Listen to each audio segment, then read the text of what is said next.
ഗാസയിൽ ഹമാസ് തടവിൽ കഴിയുന്ന 10 ഇസ്രായേൽ ബന്ദികളെ മോചിപ്പിക്കുകയും 60 ദിവസത്തെ വെടിനിർത്തൽ മേഖലയിൽ കൊണ്ടുവരുന്ന നിർദ്ദേശമാണ് സ്റ്റീവ് വിറ്റ്കോഫ് മുന്നോട്ട് വെച്ചത്. ഒപ്പം കൊല്ലപ്പെട്ട 18 ബന്ദികളുടെ മൃതദേഹങ്ങളും കൈമാറുമെന്ന റിപ്പോർട്ടുകളുമുണ്ട്. എന്നാൽ ഇസ്രായേൽ ഗവൺമെന്റിന്റെ ഭാഗത്തുള്ള ചില വലതുപക്ഷ മന്ത്രിമാരും ബന്ദികളുടെ കുടുംബാംഗങ്ങളും നിർദ്ദിഷ്ട കരാറിനെ എതിർത്ത് രംഗത്ത് എത്തിയിട്ടുണ്ട്. ഹമാസ് ഇപ്പോൾ ദുർബലമാണെന്നും ഭീകര സംഘടനയെ കീഴടങ്ങാൻ പ്രേരിപ്പിക്കേണ്ട സന്ദർഭമാണിതെന്നുമാണ് അവർ ആവശ്യപ്പെടുന്നത്. ഇതുവരെ നടന്ന വെടിനിർത്തൽ ചർച്ചകൾ ഫലപ്രദമാകാത്തതിന് കാരണമായി പറയുന്നത് വെടിനിർത്തൽ താൽക്കാലികം മാത്രമെന്ന ഇസ്രായേൽ വാദിക്കുകയും സൈനിക നടപടി ഇസ്രായേൽ പൂർണ്ണമായി നിർത്തിവെക്കണമെന്ന് ഹമാസ് ആവശ്യപ്പെടുകയും ചെയ്തിരുന്നു. ഹമാസിന്റെ ഈ ആവശ്യം ഇസ്രായേൽ പൂർണ്ണമായും തള്ളിയിരുന്നു.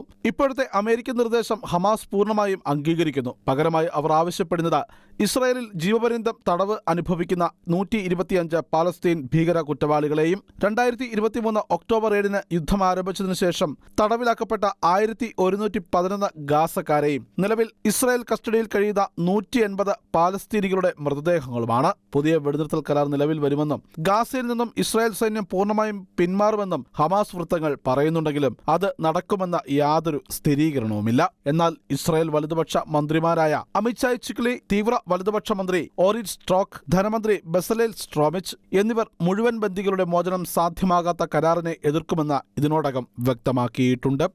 International desk, Shekinah news.